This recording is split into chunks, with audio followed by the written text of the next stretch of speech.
Dr. Brian Guma or team leader wa Albert Water Management Zone nagira ngo ihurezi egenderire ku mumugera gwampanga hamwe na nibyo bahangwa ebigwetorire kandi neza kuba nehwera cyangwa mu kugarzaho omugerogo omuza districts ayigukuraba nkakabarure kamwenge kitagwenda ibanda hamwe na Chenjojo.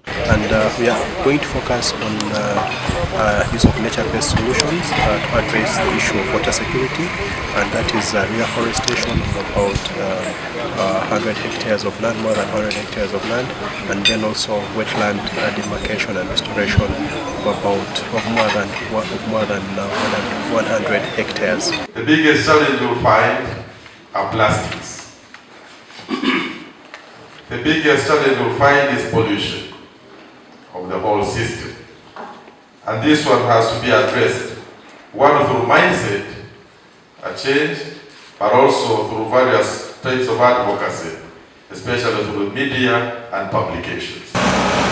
Project egi emazireho miliyoni 1.30 mu sente za Amerika kandi neyo kumara imyaka 3 hona nabwe neza okugaruzaho ebishara enkungu zo mugera gwampanga okurinda itaka na no kubyara emiti.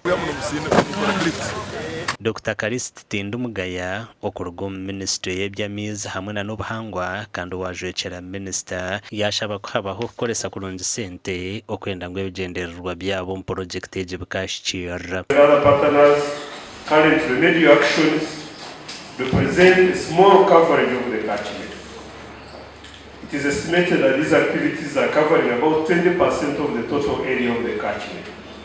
Therefore, we call upon all partners and stakeholders to come forward and contribute to the restoration of the catchment.